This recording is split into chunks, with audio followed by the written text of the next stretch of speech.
সোহেনের ফ্ল্যাটের সামনে CC camera লাগাতে আসা সেই লোকটা।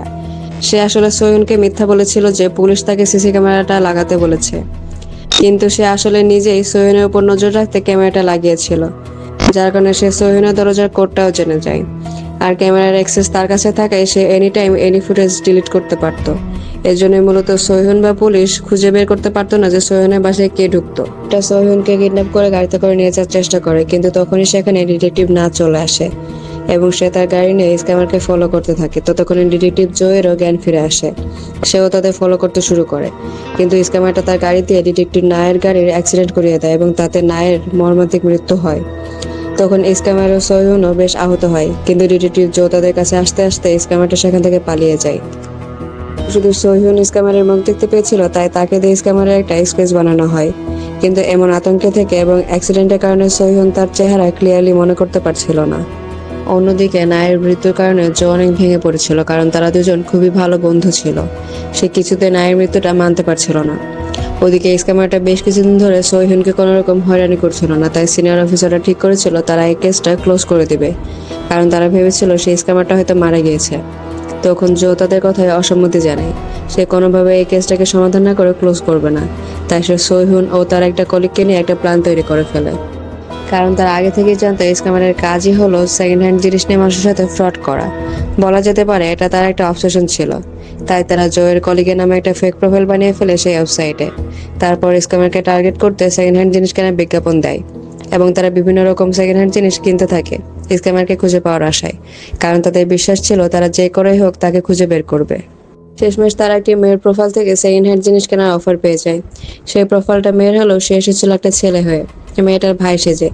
যেহেতু সোহেন স্ক্যামারের চেহারা অলরেডি দেখেছে, তাই সে লোকটাকে দূর থেকে দেখেই চিনে যায়।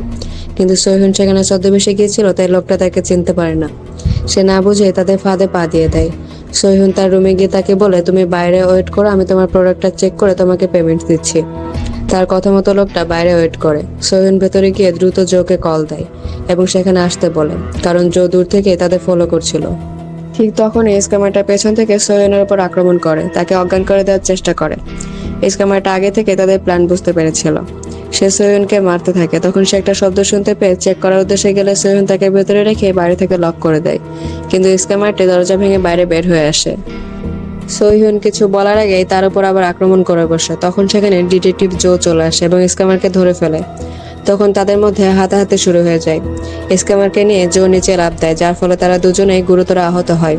স্ক্যামারটা জোকে মেরে ফেলার ট্রাই করে, কিন্তু তখনই সেখানে সোহেন এসে জোয়ের সাহায্যে শেষমেশ স্ক্যামারটাকে শেষ করে দেয়। তারপর সে ভয় পেয়ে কান্না করতে থাকে। তার ভয় পাওয়ার প্রধান কারণ হচ্ছে সে নিজের হাতে একজনকে হত্যা করেছিল।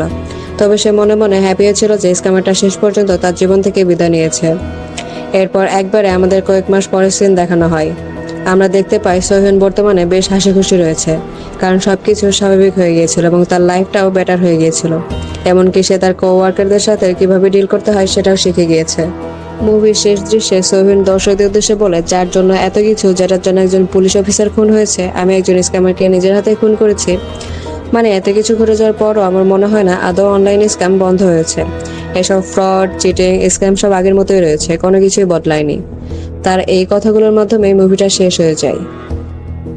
মুভিটা কেমন লাগলো তা অবশ্যই আমাদেরকে কমেন্টে জানাবেন। লাইক, কমেন্ট ও শেয়ার করে আমাদের পাশে থাকবেন এবং পেজটা ফলো করবেন। নেক্সট এক্সপ্লেনেশন আসা পর্যন্ত ভালো থাকবেন, সুস্থ থাকবেন। আল্লাহ হাফেজ।